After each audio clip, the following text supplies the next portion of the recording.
Nu, bet Lietuvos žmonės ir turi reikalauti. Lietuvos žmonės. Nu, kaip čia ta partija, kuri yra dabar kuriama, vat jūs su Mažvydu, kur irgi aptarsite, ten bus įrašyti konkretūs žingsniai. Bet kadangi aš tikiuosi, kad tikiuosi, taip, jie perims tik tai Seimo rinkimams tą pačią mano programą, o toj mano programoje kaip pavyzdys parašyta, ar ne, kad rinkimai tik tai vienmandatiniai. Jokių daugiamandatinių negali būti. Reiškia 141 vienmandatinis.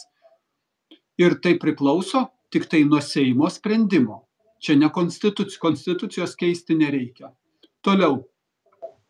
Partijos negali būti finansuojamos iš visų mūsų pinigų.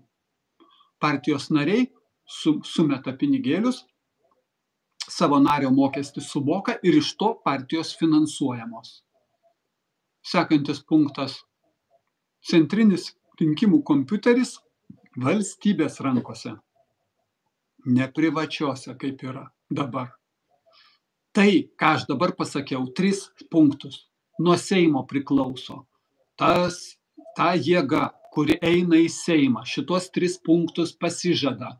Ir tada, jeigu jie neįgyvendina ir neįvykdo šitų punktų, nors jie buvo Seime, ką įvykdymui ko reikia? Pradžiai pateikti Seimui ir kad prabalsuotų. Jeigu jėgų per mažai, neprabalsavo Seimas. Tada ta partija nekalta šitoj vietoj.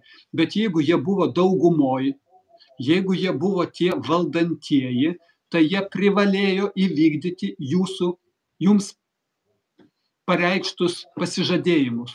O jeigu ne, tai visiems dedat kryžių.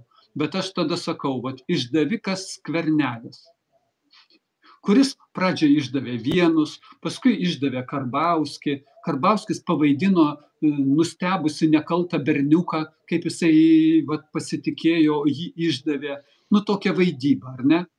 Bet kiek Lietuvos žmonių uždėjo pliusiukus, patiktukus. 280 000 žmonių 19 metais prabalsavo už Skvernelį prezidento rinkimuose. Tai jums mažai? 280 000 žmonių, kuriem nieko tokio, kad šitas policininkas vadovavo mergaitės paėmimui iš Garliavos ir kad paskui išdavė vienus, išdavė kitus. Tai kas čia? Argi čia Skvernelis tada kaltas? Mes, Lietuvos žmonės, taip elgiamės. Mes jį ant pjedestalo pakėlėm ir leidom jam taip elgtis. Nekaltinkim užtat vien tik tai Skvernelio. Aš Skvernelį kaip apibendrinantį pavadinimą sakau. Mes ir privalom iš savo partijų pareikalauti. Krauju atsakyti, čia aš taip vaizdžiai sakau.